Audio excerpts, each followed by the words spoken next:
നമസ്കാരം. അതിവേഗ വാർത്തകൾ നോക്കാം. സെക്രട്ടേറിയറ്റിന് മുന്നിൽ പ്രതിഷേധം കടുപ്പിച്ചിട്ടും CPO റാങ്ക് ലിസ്റ്റിലെ ഉദ്യോഗാർത്ഥികളെ ചർച്ചയ്ക്ക് വിളിക്കാതെ സർക്കാർ. റാങ്ക് ലിസ്റ്റിന്റെ കാലാവധി പൂർത്തിയാകാൻ വെറും 9 ദിവസങ്ങൾ മാത്രമാണ് ശേഷിക്കുന്നത്. ഉദ്യോഗാർത്ഥികളുടെ നിരാഹാര സമരം ഇന്ന് 8ാം ദിവസത്തിലേക്ക് കടന്നു.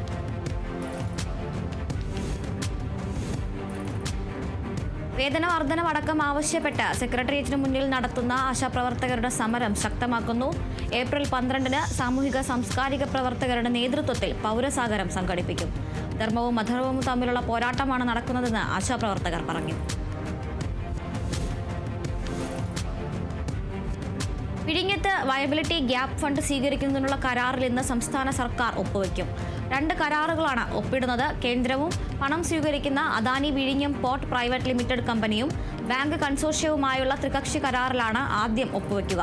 തുറമുഖത്തു നിന്നുള്ള വരുമാനത്തിന്റെ 20% കേന്ദ്രവുമായി പങ്കിടാമെന്ന 2ാമത്തെ കരാറിൽ മന്ത്രിയുടെ സാന്നിധ്യത്തിൽ ചീഫ് സെക്രട്ടറി ശാരദാ മുരളീധരൻ ഒപ്പുവയ്ക്കും. 2028-ൽ പദ്ധതി പൂർത്തീകരിക്കാനാണ് തീരുമാനം. ലോകത്തിലെ ഏറ്റവും വലിയ മദർഷിപ്പുകളിലൊന്നായ MSC ടർക്കി ഇന്ന് വിഴിഞ്ഞം തുറമുഖത്തെത്തും. പുറംകടലിൽ നങ്കൂരമിടുന്ന കപ്പൽ ഇന്ന് ബർത്തിലേക്ക് അടുക്കും. 400 മീറ്റർ നീളവും 62 മീറ്റർ വീതിയും വരുന്ന കപ്പലിന് ഒരേ സമയം 24,346 കണ്ടെയ്നറുകൾ വഹിക്കാൻ കഴിയും. ഇന്നുവരെ നിർമ്മിച്ചിട്ടുള്ളതിൽ വെച്ച് ഏറ്റവും കൂടുതൽ കണ്ടെയ്നർ വഹിക്കാൻ കഴിയുന്ന കപ്പലുകളുടെ ശ്രേണിയിലാണ് MSC ടർക്കി ഉൾപ്പെടുക. മാസപ്പടി കേസിൽ SFIOയുടെ തുടർ നടപടികൾ തടയണമെന്നാവശ്യപ്പെട്ടുകൊണ്ടുള്ള CMRLന്റെ ഹർജി ഡൽഹി ഹൈക്കോടതി ഇന്ന് വീണ്ടും പരിഗണിക്കും. ഹർജിയിൽ SFIOയ്ക്കും കേന്ദ്ര കമ്പനികാര്യ മന്ത്രാലയത്തിനും കോടതി നോട്ടീസ് അയച്ചിരുന്നു. CMRLനായി മുതിർന്ന അഭിഭാഷകൻ കപിൽ സിബൽ ഇന്ന് ഹാജരായേക്കും. കേസിൽ വിചാരണ തുടങ്ങാനിരിക്കെയാണ് CMRL ഹൈക്കോടതിയിൽ ഹർജി നൽകിയത്. AICC സമ്മേളനം ഇന്ന് അഹമ്മദാബാദിലെ സബർമതി തീരത്ത്. കോൺഗ്രസ് അധ്യക്ഷൻ മല്ലികാർജ്ജുൻ ഖാർഗെ പതാക ഉയർത്തും. വിശാല സമിതി ചർച്ച ചെയ്ത പ്രമേയങ്ങൾക്ക് യോഗം അംഗീകാരം നൽകും. DCC അധ്യക്ഷന്മാരുടെ ശാക്തീകരണം പ്രത്യേക പ്രമേയമായി എത്താനിടയുണ്ട്. വഖഫ് നിയമ ഭേദഗതി, വിദേശകാര്യ നയം, ഇന്ത്യ ചൈന അതിർത്തി വിഷയം തുടങ്ങിയവയിലെ പ്രമേയങ്ങളാണ് സമ്മേളനത്തിന്റെ പരിഗണനയ്ക്കെത്തുക. റിസർവ് ബാങ്കിന്റെ പുതിയ പണനയം ഇന്ന് പ്രഖ്യാപിക്കും. റിസർവ് ബാങ്ക് ബാങ്കുകൾക്ക് നൽകുന്ന വായ്പയുടെ പലിശയായ റിപ്പോ നിരക്ക് 0.5% കുറയ്ക്കുമെന്നാണ് സൂചന. ഇറക്കുമതി തീരുവ ഉയർത്തിയ അമേരിക്കയുടെ പ്രഖ്യാപനം ഉൾപ്പെടെ ആഗോള സാമ്പത്തിക അനിശ്ചിതത്വങ്ങൾ കണക്കിലെടുത്താണ് തീരുമാനം. ബോളിവുഡ് താരം സെയ്ഫ് അലി ഖാന് കുത്തേറ്റ സംഭവത്തിൽ ബാന്ദ്ര പോലീസ് കുറ്റപത്രം സമർപ്പിച്ചു. പ്രതിയുടെ ലക്ഷ്യം മോഷണം തന്നെയാണെന്നും നടന്റെ വീട്ടിൽ നിന്ന് കണ്ടെത്തിയ വിരലടയാളങ്ങൾ പ്രതി ഷെരീഫുൽ ഇസ്ലാമിന്റേത് തന്നെയാണെന്നും പോലീസ് സ്ഥിരീകരിച്ചു. UAE ഉപപ്രധാനമന്ത്രിയും ദുബായ് കിരീടാവകാശിയും പ്രതിരോധ മന്ത്രിയുമായ Sheikh Hamdan bin Mohammed bin Rashid Al Maktoum വ്യവസായ പ്രമുഖരുമായി കൂടിക്കാഴ്ച നടത്തി. കൂടിക്കാഴ്ചയിൽ ധാരണാപത്രങ്ങളിൽ ഒപ്പുവെച്ചു. കേന്ദ്ര വാണിജ്യ വ്യവസായ മന്ത്രി പീയൂഷ് ഗോയലിന്റെ സാന്നിധ്യത്തിലായിരുന്നു ചർച്ചകൾ നടത്തിയത്. വഖഫ് ഭേദഗതി നിയമം പ്രാബല്യത്തിൽ വന്നതിന് പിന്നാലെ ബംഗാളിൽ പ്രതിഷേധം. ബംഗാളിലെ മുർഷിദാബാദിലാണ് പ്രതിഷേധമുണ്ടായത്. പ്രതിഷേധക്കാർ പ്രധാന റോഡുകൾ ഉപരോധിക്കാൻ ശ്രമിച്ചത് പോലീസ് തടഞ്ഞു. തുടർന്ന് പോലീസും പ്രതിഷേധക്കാരും തമ്മിൽ ഏറ്റുമുട്ടി. പോലീസ് വാഹനങ്ങൾക്ക് തീയിടുകയും പോലീസിനെതിരെ കല്ലെറിയുകയും ചെയ്തു. ഇന്ത്യയടക്കം 86 രാജ്യങ്ങൾക്കെതിരെ അമേരിക്ക പ്രഖ്യാപിച്ച പകര തീരുവകൾ ഇന്നു മുതൽ പ്രാബല്യത്തിൽ വരും. ഇന്ത്യൻ സമയം രാവിലെ 9:30-ക്കാണ് പുതിയ നിരക്ക് പ്രാബല്യത്തിലാവുക. ഇന്ത്യക്ക് 29% പകര തീരുവ അമേരിക്ക ചുമത്തിയിരിക്കുന്നത്. രാജ്യാന്തര വിദ്യാർത്ഥികൾക്ക് തിരിച്ചടിയാകുന്ന ബിൽ പാസാക്കാൻ US കോൺഗ്രസിൽ നീക്കം. സയൻസ്, ടെക്നോളജി, എഞ്ചിനീയറിംഗ് വിദ്യാർത്ഥികൾക്കുള്ള ഓപ്ഷണൽ പ്രാക്ടിക്കൽ ട്രെയിനിംഗ് അവസാനിപ്പിക്കാൻ ലക്ഷ്യമിട്ടുള്ള പുതിയ ബിൽ സെനറ്റ് കോൺഗ്രസിൽ അവതരിപ്പിച്ചു. OPT സൗകര്യം വഴി രാജ്യാന്തര വിദ്യാർത്ഥികൾക്ക് പഠനം പൂർത്തിയാക്കിയ ശേഷം 3 വർഷം വരെ US-ൽ താമസിച്ച് ജോലി ചെയ്യാൻ സാധിച്ചിരുന്നു.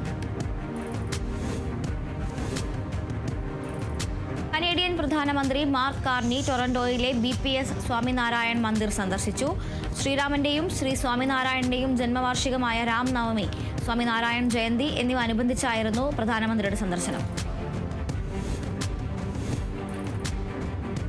വിരമിച്ച ഹൈക്കോടതി ജഡ്ജിമാർക്ക് സൗജന്യമായി വൈദ്യുതിയും മൊബൈൽ റീചാർജും പെട്രോൾ ചിലവിനുള്ള തുകയും നൽകുന്ന പദ്ധതിക്ക് അംഗീകാരം നൽകി മേഘാലയ മന്ത്രിസഭ. പദ്ധതി പ്രകാരം പ്രതിമാസം 1000 യൂണിറ്റ് വൈദ്യുതിയും 4200 രൂപയുടെ മൊബൈൽ ചാർജിംഗ് അലവൻസും 100 ലിറ്റർ പെട്രോൾ ചെലവിനുള്ള തുകയുമാണ് സൗജന്യമായി ലഭിക്കുക. 2013 റിട്ടയേർഡ് ജഡ്ജിമാരുടെ secretarial assistant and domestic help rule പ്രകാരമാണ് പുതിയ പദ്ധതി. ജപ്പാനിലെ നാൻകായി ഭൗമഘടനയിൽ വരും കാലത്ത് ഭൂചലനമുണ്ടാകാനുള്ള സാധ്യതയുണ്ടെന്ന് ജാപ്പനീസ് സർക്കാർ. ഇതുമൂലം സുനാമി പരമ്പര ഉടലെടുക്കുമെന്നും ജാപ്പനീസ് സർക്കാരിന്റെ മുന്നറിയിപ്പ്. 9 വരെ തീവ്രത രേഖപ്പെടുത്താവുന്ന ഭൂചലനത്തിനുള്ള സാധ്യതയുണ്ടെന്നാണ് ജപ്പാൻ പറയുന്നത്. 3 ലക്ഷം പേരുടെ മരണം, $1.81 ട്രില്യൺ സാമ്പത്തിക നഷ്ടം, കെട്ടിടങ്ങളുടെ നാശം തുടങ്ങിയവ ഇതുമൂലം ഉണ്ടാകാൻ സാധ്യതയുണ്ടെന്നും ജപ്പാൻ വ്യക്തമാക്കി. തെരഞ്ഞെടുപ്പ് പാക്കേജിന്റെ ഭാഗമായി പ്രഖ്യാപിച്ച സർക്കാർ ഉദ്യോഗസ്ഥരുടെ വർക്ക് ഫ്രം ഹോം ഓപ്ഷൻ നിർത്തലാക്കാനുള്ള പദ്ധതി ഉപേക്ഷിച്ച് ഓസ്ട്രേലിയൻ പ്രതിപക്ഷ നേതാവും ലിബറൽ നാഷണൽ സഖ്യത്തിന്റെ പ്രധാനമന്ത്രി സ്ഥാനാർത്ഥിയുമായ പീറ്റർ ഡ്യൂട്ടൺ ഇത് സംബന്ധിച്ച് വിളിച്ച വാർത്താ സമ്മേളനത്തിൽ പാർട്ടിക്ക് തെറ്റുപറ്റിയെന്നും ഡ്യൂട്ടൺ വ്യക്തമാക്കി. ആരോഗ്യമേഖലയ്ക്ക് അഭിമാനമാകുന്ന നേട്ടവുമായി ബ്രിട്ടൻ. സഹോദരിയിൽ നിന്ന് ലഭിച്ച ഗർഭപാത്രത്തിൽ ആദ്യ കുഞ്ഞിന് ബ്രിട്ടനിലെ യുവതി ജന്മം നൽകി. നോർത്ത് ലണ്ടനിലെ സ്കോട്ടിഷ് യുവതി ഗ്രേസിനും ആഗ്നസിനുമാണ് സഹോദരി എയ്മിയിൽ നിന്ന് ലഭിച്ച ഗർഭപാത്രത്തിൽ കുഞ്ഞ് പിറന്നത്. 2023 ഗ്രേസ് സഹോദരിയുടെ ഗർഭപാത്രം സ്വീകരിച്ചത്. ഗർഭപാത്രം മാറ്റിവെക്കൽ ശസ്ത്രക്രിയയുടെ രാജ്യത്തെ 15 ക്ലിനിക്കൽ ട്രയലുകളിൽ ഒന്നായിരുന്നു ഇത്. റംസാൻ സീസണിൽ സൗദി അറേബ്യയിലെ 4 വിമാനത്താവളങ്ങളിലൂടെ യാത്ര ചെയ്തത് 6.8 ദശലക്ഷത്തിലധികം യാത്രക്കാരെന്ന് അധികൃതർ വ്യക്തമാക്കി. ആഭ്യന്തര വിമാനങ്ങളിലെ യാത്രക്കാരുടെ എണ്ണം 2.1 ദശലക്ഷവും ആകെ വിമാനങ്ങളുടെ എണ്ണം ഏകദേശം 40,000വുമായി. കേംബ്രിഡ്ജ് മേയറും ക്രിമിനൽ ഡിഫൻസ് സോളിസിറ്ററുമായ ബൈജു തിട്ടാലയ്ക്ക് ഇറ്റലി ഓണററി പൗരത്വം നൽകി ആദരിച്ചു. ജോലി വൈവിധ്യങ്ങളെ ഉയർത്തിപ്പിടിക്കുന്ന പ്രതിബദ്ധത എന്നിവയ്ക്കാണ് ബൈജുവിന് ഇറ്റലിയിൽ ഓണററി പൗരത്വം നൽകിയതെന്ന് മേയർ ലേഖകനോട് പറഞ്ഞു.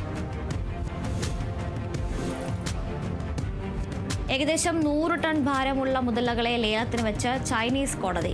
4.7 ലക്ഷം രൂപയ്ക്കാണ് സിയാമീസ് മുതലകളെ ലേലത്തിന് വെച്ചിരിക്കുന്നത്.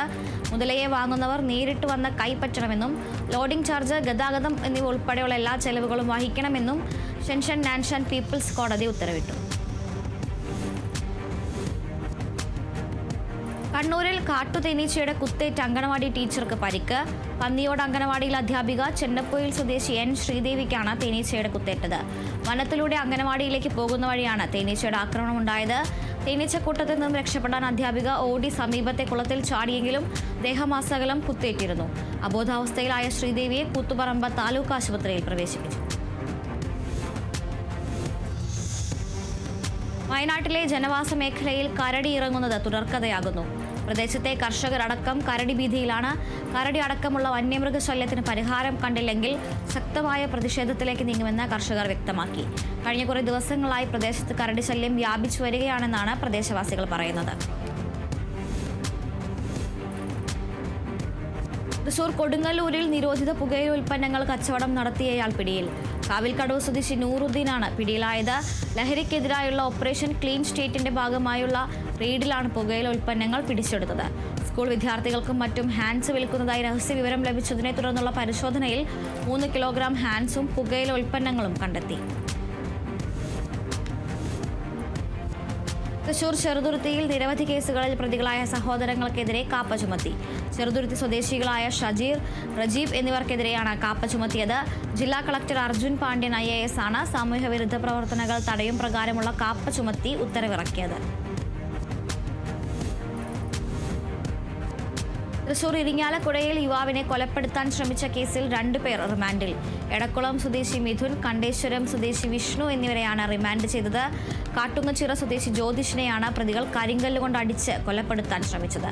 ബിസിനസ് ചെയ്യുന്നതിൽ നിന്ന് മിഥുൻ പിന്മാറിയതിൽ നിന്നുള്ള മുൻവൈരാഗ്യമാണ് കാരണമെന്ന് പോലീസ് പറഞ്ഞു. അനധികൃത മദ്യവിൽപ്പന നടത്തിയ ആൾ പിടിയിൽ. കയ്പമംഗലം സ്വദേശി ബൈജുവിനെയാണ് പോലീസ് പിടികൂടിയത്. ഓപ്പറേഷൻ ഡി ഹണ്ടിന്റെ ഭാഗമായി നടത്തിയ പരിശോധനയിലാണ് പ്രതിയെ പിടികൂടിയത്. ഇയാളിൽ നിന്ന് 3.75 ലിറ്റർ ഇന്ത്യൻ നിർമ്മിത വിദേശ മദ്യം കണ്ടെത്തി. ഇടുക്കി ആനച്ചാലിൽ ഓൺലൈൻ ടാക്സി ഡ്രൈവർക്ക് പ്രാദേശിക ടാക്സി ഡ്രൈവർമാരുടെ മർദ്ദനമേറ്റതായി പരാതി. അക്രമത്തിൽ ഡ്രൈവർ മൂവാറ്റുപുഴ സ്വദേശി സ്വപ്നേഷിന്റെ പല്ലുകൾ ഒടിഞ്ഞു. വാഹനത്തിന്റെ ചില്ലുകളും സംഘം അടിച്ചു തകർത്തു. RP റോയൽറ്റി കമ്പനി എന്ന സ്ഥാപനത്തിൽ ഓൺലൈൻ ടാക്സി ഡ്രൈവറായി ജോലി ചെയ്യുകയാണ് സ്വപ്നേഷ്. കോഴിക്കോട് കൊളത്തറയിലെ പ്ലാസ്റ്റിക് കമ്പനിയിൽ തീപിടുത്തം. കമ്പനിയുടെ അപ്പർ സ്റ്റിച്ചിംഗ് യൂണിറ്റിലെ ഹാളിനാണ് തീപിടിച്ചത്. ചൊവ്വാഴ്ച രാത്രി 11 മണിയോടെയാണ് തീപിടുത്തമുണ്ടായത്. മീൻചന്തയിൽ നിന്നെത്തിയ 2 യൂണിറ്റ് അഗ്നിരക്ഷാ സേനയുടെ ശ്രമത്തിലാണ് തീയണയ്ക്കാനായത്. തൃശൂർ വടക്കേ സ്റ്റാൻഡിന് സമീപം ഇന്നോവ കാർ ഡിവൈഡറിലേക്ക് ഇടിച്ചു കയറിയ അപകടം. ഇന്നലെ വൈകിട്ടോടെയായിരുന്നു അപകടമുണ്ടായത്. വടക്കേ സ്റ്റാൻഡ് ഭാഗത്തു നിന്നും അശ്വിനി ജംഗ്ഷൻ ഭാഗത്തേക്ക് പോയിരുന്ന കാർ നിയന്ത്രണം തെറ്റി ഡിവൈഡറിലേക്ക് ഇടിച്ചു കയറി നിൽക്കുകയായിരുന്നു. അപകടത്തിൽ ആർക്കും പരിക്കില്ല. തൃശൂർ പഴയന്നൂർ ചീരക്കുഴി ഡാമിൽ കുളിക്കാനിറങ്ങിയ വിദ്യാർത്ഥി മുങ്ങി മരിച്ചു. പഴയ ലക്കിടി സ്വദേശി വിശ്വജിത്താണ് മരിച്ചത്. അയൽവാസികളുടെ കൂടെ ഡാമിലെത്തിയ 12-കാരൻ കൂട്ടുകാർ ഒഴുക്കിൽപ്പെട്ടതിനെ തുടർന്ന് രക്ഷിക്കാൻ ശ്രമിക്കുന്നതിനിടെയാണ് അപകടത്തിൽപ്പെട്ടത്. ഇടുക്കി അടിമാലിയിൽ മരം വീണ് ഒരാൾ മരിച്ചു. ഒരാൾക്ക് പരിക്കേറ്റു. പീച്ചാടിലെ ഏലത്തോട്ടം എസ്റ്റേറ്റിലെ സൂപ്പർവൈസറും കട്ടപ്പന സ്വദേശിയുമായ സതീശനാണ് മരിച്ചത്. ഏലത്തോട്ടത്തിലെ ഇതര സംസ്ഥാന തൊഴിലാളിക്കാണ് പരിക്കേറ്റത്. മരത്തിന്റെ ശിഖരം ഒടിഞ്ഞു വീണാണ് അപകടം.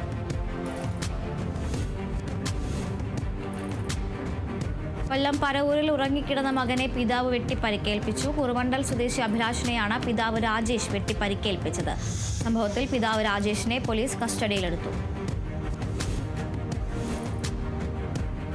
തൃശൂർ ചേർപ്പിൽ കുപ്രസിദ്ധ ഗുണ്ടയും കൂട്ടാളികളും റിമാൻഡിൽ.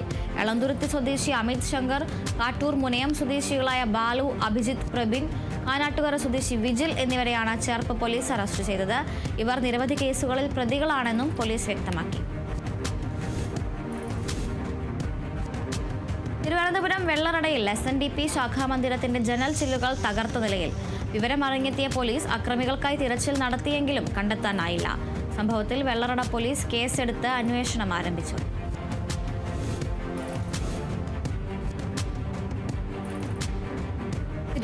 തിരുവനന്തപുരം പാറശാലയിൽ ബൈക്കിലെത്തിയ സംഘം SNDP ശാഖാമന്ദിരത്തിന്റെ ജനൽ ചില്ലുകൾ തകർത്തതായി പരാതി.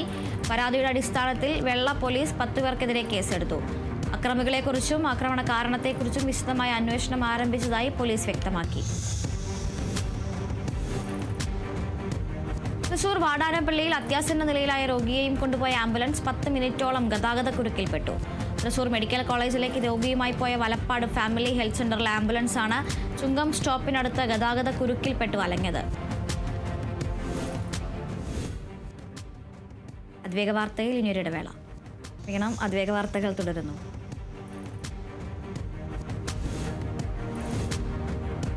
ആലപ്പുഴ മാവേലിക്കര IHRDയുടെ കോളേജ് ഓഫ് അപ്ലൈഡ് സയൻസിൽ അക്കൗണ്ടിംഗ് ഇന്റേൺഷിപ്പിനുള്ള അപേക്ഷ ക്ഷണിച്ചു.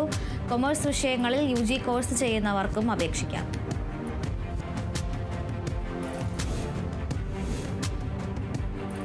ആലപ്പുഴ ആര്യാട് ബ്ലോക്ക് പഞ്ചായത്ത് ഓഫീസിൽ പ്രവർത്തിക്കുന്ന SBIയുടെ ഗ്രാമീണ സ്വയം തൊഴിൽ പരിശീലന കേന്ദ്രത്തിൽ 31 ദിവസത്തെ സൗജന്യ തയ്യൽ പരിശീലന പരിപാടി ആരംഭിക്കുന്നു. 18-നും 45-നും ഇടയിൽ പ്രായമുള്ള യുവതീ യുവാക്കൾക്ക് അപേക്ഷിക്കാം. ഏപ്രിൽ 11 രാവിലെ 10:30 പരിശീലന കേന്ദ്രത്തിൽ അഭിമുഖത്തിനായി ഹാജരാകണം. സംസ്ഥാന ലൈബ്രറി കൗൺസിൽ നടപ്പിലാക്കുന്ന വായനാ വസന്തം വീട്ടിലേക്കൊരു പുസ്തകം പദ്ധതിയുടെ ജില്ലാതല ഉദ്ഘാടനം ഇടുക്കി ദേവികുളത്ത് നടന്നു. സംസ്ഥാന ലൈബ്രറി കൗൺസിൽ എക്സിക്യൂട്ടീവ് അംഗം KM ബാബു ഉദ്ഘാടനം ചെയ്തു.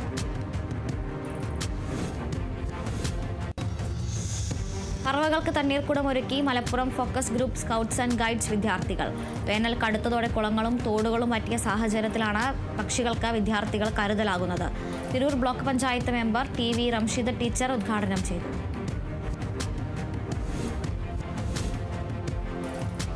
മലയോര ഹൈവേയുടെ നിർമ്മാണ പ്രവർത്തനങ്ങളിലെ മെല്ലെപ്പൊക്ക് പൊതുജനങ്ങളെ ബുദ്ധിമുട്ടിലാക്കുന്നതായി പരാതി. കാഞ്ചിയാർ പള്ളിക്കവലയിൽ വ്യാപാര സ്ഥാപനങ്ങൾക്ക് മുന്നിൽ റോഡരികെ കോൺക്രീറ്റ് ചെയ്യുന്ന പ്രവർത്തനങ്ങൾക്കായി മണ്ണ് മാറ്റിയ കുഴിയെടുത്ത് ദിവസങ്ങൾ കഴിഞ്ഞിട്ടും ഈ ഭാഗത്തെ പ്രവർത്തികൾ പൂർത്തീകരിക്കാൻ കരാറുകാർ തയ്യാറാക്കാത്തത് പ്രതിഷേധത്തിന് കാരണമാവുകയാണ്. മനുഷ്യ വന്യജീവി സംഘർഷം ലഘൂകരിക്കുകയെന്ന ലക്ഷ്യത്തോടെ മിഷൻ റിയൽ ടൈംസ് മോണിറ്ററിംഗ് പദ്ധതി ഇടുക്കി മാങ്കുളത്ത് നടപ്പിലാക്കാൻ ഒരുങ്ങി വനം വകുപ്പ്. ഇതുമായി ബന്ധപ്പെട്ട് ക്യാമറകൾ സ്ഥാപിക്കുന്നതിനുള്ള പ്രവർത്തനങ്ങൾ പുരോഗമിക്കുകയാണെന്ന് വനം വകുപ്പ് ഉദ്യോഗസ്ഥർ പറഞ്ഞു.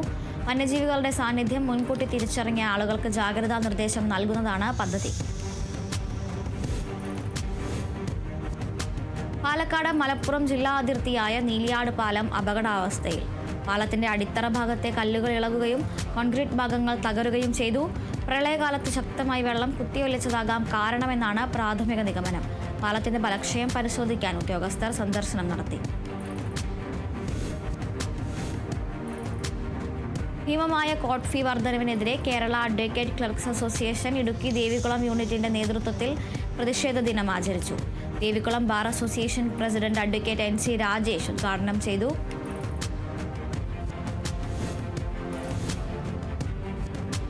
നിലമ്പൂർ ഉപതെരഞ്ഞെടുപ്പിന്റെ പശ്ചാത്തലത്തിൽ മുഖ്യ തെരഞ്ഞെടുപ്പ് officer doctor Rathan U Kelkar ബൂത്തുകളിൽ സന്ദർശനം നടത്തി. മണ്ഡലത്തിലെ ഉൾപ്രദേശങ്ങളിലുള്ള ബൂത്തുകളും സംഘർഷ സാധ്യതയുള്ള ബൂത്തുകളുമാണ് നേരിട്ട് സന്ദർശിച്ച അടിസ്ഥാന സൗകര്യങ്ങൾ വിലയിരുത്തിയത്. നേരത്തെ 204 ബൂത്തുകളാണ് മണ്ഡലത്തിലുണ്ടായിരുന്നത്.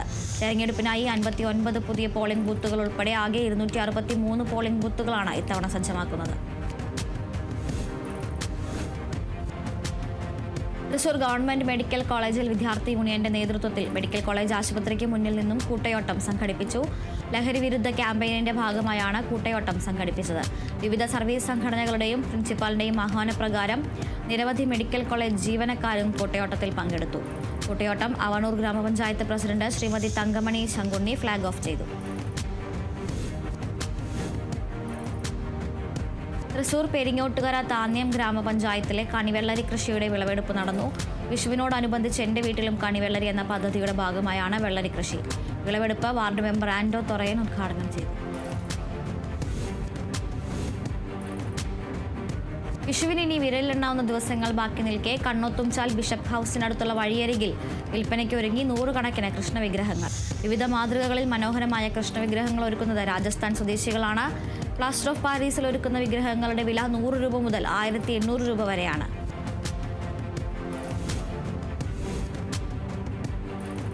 മണപ്പുറം വയോജനക്ഷേമ സമിതിയുടെ CK ചന്ദ്രപ്പൻ സ്മാരക പുരസ്കാര സമർപ്പണം നടന്നു. പൊതുരാഷ്ട്രീയ പ്രവർത്തന രംഗത്തെ മികച്ച പ്രവർത്തനത്തിനുള്ള CK ചന്ദ്രപ്പൻ സ്മൃതി അവാർഡ് CC മുകുന്ദൻ MLAക്ക് സമ്മാനിച്ചു. K രാധാകൃഷ്ണൻ MP പൊതുയോഗം ഉദ്ഘാടനം ചെയ്തു. തൃശൂരിൽ പ്രസിദ്ധമായ കാരമുക്ക വിഷുപ്പൂരത്തിന് ശ്രീ ചിദംബര ക്ഷേത്രത്തിൽ കൊടിയേറി. മേൽശാന്തി സിജിത്ത് കാർമ്മികനായി ഏപ്രിൽ 14-നാണ് വിഷുപ്പൂരം. ചെർപ്പളശ്ശേരി അനന്തപത്മനാഭൻ കൂട്ടിയെഴുന്നള്ളിപ്പിന് തിടമ്പേറ്റും. പുലർച്ചെ 4-നാണ് രാത്രിപൂരം എഴുന്നള്ളിക്കുക. തൃശൂർ എടവള്ളി പഞ്ചായത്തിൽ മുഴുവൻ ഉദ്ഘാടനത്തിന്റെ ഫ്ലെക്സുകൾ വെച്ചെന്നാരോപിച്ച് Pavaratti block Congress committee president CJ Stanley. റോഡിന്റെ 75 മീറ്റർ നിർമ്മാണം മാത്രമാണ് പൂർത്തിയായത്. കോൺക്രീറ്റ് ചെയ്ത ഭാഗം ബ്ലോക്ക് പഞ്ചായത്ത് പ്രസിഡന്റ് ലതി വേണുഗോപാൽ ഉദ്ഘാടനം ചെയ്തു. എടയൂർ P കമ്മുക്കുട്ടി മാസ്റ്റർ 1-ാം അനുസ്മരണ സമ്മേളനം എടയൂർ SVLP സ്കൂളിൽ സംഘടിപ്പിച്ചു. KPA മജീദ് MLA ഉദ്ഘാടനം ചെയ്തു. മലപ്പുറം ആനക്കര പഞ്ചായത്തിലെ കോൺഗ്രസിന്റെ സംഘടനാ പ്രശ്നങ്ങൾ പരിഹരിച്ച് മുന്നോട്ട് പോകണമെന്ന് മുസ്ലിം ലീഗ് ആനക്കര പഞ്ചായത്ത് കമ്മിറ്റി. ആനക്കരയിലെ ഭരണസമിതിയിൽ പാർട്ടി തീരുമാനം നടപ്പിലാക്കുന്നതിൽ പരാജയപ്പെട്ട കോൺഗ്രസ് ലീഗിനെ മറയാക്കി തങ്ങളുടെ രാഷ്ട്രീയ പാപ്പരത്വത്തിൽ നിന്ന് രക്ഷപ്പെടാൻ ശ്രമിക്കുകയാണെന്നും മുസ്ലിം ലീഗ് നേതാക്കൾ കുറ്റപ്പെടുത്തി. തിരുവനന്തപുരം കല്ലിയൂർ പഞ്ചായത്തിൽ സംയോജിത നീർത്തട പരിപാലനത്തിന്റെ ഭാഗമായി നീർത്തട യാത്രാ പദ്ധതിക്ക് തുടക്കമായി. കല്ലിയൂർ പഞ്ചായത്തും കേരള സംസ്ഥാന ഭൂവിനിയോഗ ബോർഡും വെള്ളായണി കാർഷിക കോളേജും സംയുക്തമായാണ് നീർത്തട യാത്ര സംഘടിപ്പിച്ചത്. കേരളത്തിൽ പുതുതായി നിർമ്മിക്കപ്പെട്ട ഓരോ 3 കെട്ടിടങ്ങളിലും 1 സ്ത്രീകളുടെ ഉടമസ്ഥതയിലാണെന്ന് റിപ്പോർട്ട്. സാമ്പത്തിക സ്ഥിതിവിവര കണക്ക് വകുപ്പ് പുറത്തിറക്കിയ ബിൽഡിംഗ് സ്റ്റാറ്റിസ്റ്റിക്സ് 2022-23 റിപ്പോർട്ടിലാണ് കണക്കുകൾ. ഈ കാലയളവിൽ 4.31 ലക്ഷം പുതിയ കെട്ടിടങ്ങളാണ് കേരളത്തിൽ സ്വകാര്യ ഉടമസ്ഥതയിൽ നിർമ്മിക്കപ്പെട്ടത്. ഇതിൽ 2.77 ലക്ഷം പുരുഷന്മാരുടെ ഉടമസ്ഥതയിലും 1 ലക്ഷം കെട്ടിടങ്ങൾ സ്ത്രീകളുടെ ഉടമസ്ഥതയിലുമാണ്. 53,055 കെട്ടിടങ്ങൾ കൂട്ടുടമസ്ഥതയിലും 4 ട്രാൻസ്ജെൻഡർ വ്യക്തികളുടെ ഉടമസ്ഥതയിലുമാണ്. ഉപയോക്താക്കളുടെ സ്വകാര്യത മെച്ചപ്പെടുത്തുന്നതിനായി പുതിയ ഫീച്ചർ അവതരിപ്പിക്കാൻ ഒരുങ്ങി വാട്സാപ്പ്. മീഡിയ സേവിംഗുമായി ബന്ധപ്പെട്ടാണ് വാട്സാപ്പിന്റെ പുതിയ ഫീച്ചർ. അയക്കുന്ന ഫോട്ടോകളും വീഡിയോകളും സ്വീകർത്താവിന്റെ ഫോണിൽ ഓട്ടോമാറ്റിക്കായി സേവ് ചെയ്യുന്നത് ഈ ഫീച്ചർ തടയും. ലോകമെമ്പാടും 350 കോടിയിലധികം ഉപയോക്താക്കളുള്ള മെറ്റയുടെ ഇൻസ്റ്റന്റ് മെസ്സേജിംഗ് ആപ്പാണ് വാട്സാപ്പ്. ഗോവിന്ദ് വിഷ്ണു സംവിധാനം ചെയ്ത് ആന്റണി വർഗീസ് നായകനായെത്തിയ ചിത്രം ദാവീദ് OTT-യിലേക്ക് ഏപ്രിൽ 18 മുതൽ C5-ലൂടെയാണ് ചിത്രം സ്ട്രീം ചെയ്യുന്നത്. ഈ വർഷം ഫെബ്രുവരി 14-നായിരുന്നു ചിത്രം തിയേറ്ററുകളിലെത്തിയത്. പ്രൊഫഷണൽ ബോക്സറായാണ് ചിത്രത്തിൽ പെപ്പെ എത്തുന്നത്. ഹോളിവുഡ് താരം ടോം ക്രൂസ് കേന്ദ്ര കഥാപാത്രത്തെത്തുന്ന മിഷൻ ഇംപോസിബിൾ ദ ഫൈനലിന്റെ ട്രെയിലർ പുറത്ത്. 2023 പുറത്തിറങ്ങിയ മിഷൻ ഇംപോസിബിൾ ഡെഡ് റെക്കണിങ്ങിന്റെ തുടർച്ചയാണിത്. ക്രിസ്റ്റഫും ടോം ക്രൂസും ചേർന്ന് നിർമ്മിക്കുന്ന ചിത്രം ക്രിസ്റ്റഫർ മക്കയറാണ് സംവിധാനം ചെയ്തിരിക്കുന്നത്. 1996-ലാണ് മിഷൻ ഇംപോസിബിളിന്റെ ആദ്യ ഭാഗം പുറത്തുവന്നത്.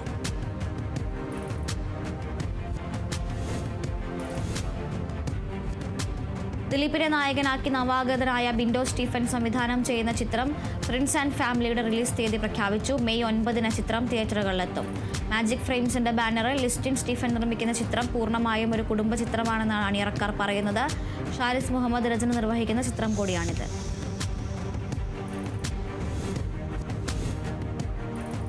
മോഹൻലാൽ ചിത്രം തുടരുമിന്റെ റിലീസ് തീയതി പ്രഖ്യാപിച്ചു. മോഹൻലാൽ ശോഭന താരജോഡി വീണ്ടും ഒന്നിക്കുന്ന ചിത്രം ഏപ്രിൽ 25-ന് പുറത്തിറങ്ങുമെന്നാണ് അണിയറ പ്രവർത്തകർ പ്രഖ്യാപിച്ചിരിക്കുന്നത്.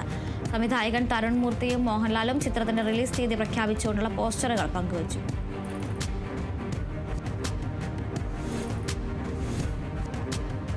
ധ്യാൻ ശ്രീനിവാസൻ നായകനായി എത്തുന്ന പുതിയ ചിത്രം ഡിറ്റക്റ്റീവ് ഉജ്ജ്വലന്റെ ടീസർ പുറത്ത്. വീക്കെൻഡ് ബ്ലോക്ക് ബസ്റ്റേഴ്സിന്റെ ബാനറിൽ സോഫിയ പോളാണ് ചിത്രം നിർമ്മിക്കുന്നത്. മെയ്യിൽ റിലീസിനെത്തുമെന്നാണ് സൂചന.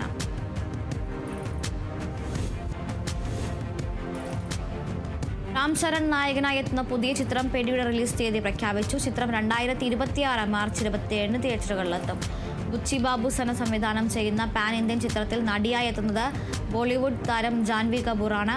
മൈത്രി മൂവി മേക്കേഴ്സും സുകുമാർ റൈറ്റിംഗ്സും ചേർന്നാണ് ചിത്രം നിർമ്മിക്കുന്നത്.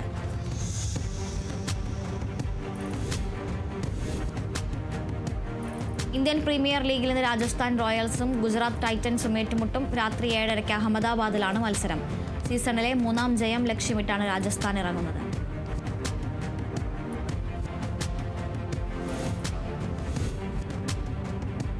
ഓസ്ട്രേലിയൻ ക്രിക്കറ്റ് താരം വിൽ പുക്കോവ്സ്കി രാജ്യാന്തര ക്രിക്കറ്റിൽ നിന്ന് വിരമിച്ചു. 27-ാം വയസ്സിലാണ് ഓസ്ട്രേലിയൻ യുവ ബാറ്റർ കരിയർ അവസാനിപ്പിക്കുന്നത്. 2021-ലെ സിഡ്നി ടെസ്റ്റിൽ ഇന്ത്യയ്ക്കായി താരം കളിച്ചിട്ടുണ്ട്. പന്ത് തലയിലിടിച്ച് തുടർച്ചയായി പരിക്കേറ്റതോടെയാണ് പുക്കോവ്സ്കി ക്രിക്കറ്റ് അവസാനിപ്പിക്കാൻ തീരുമാനിച്ചത്. അതിവേഗ വാർത്തകൾ അവസാനിക്കുന്നു. നമസ്കാരം.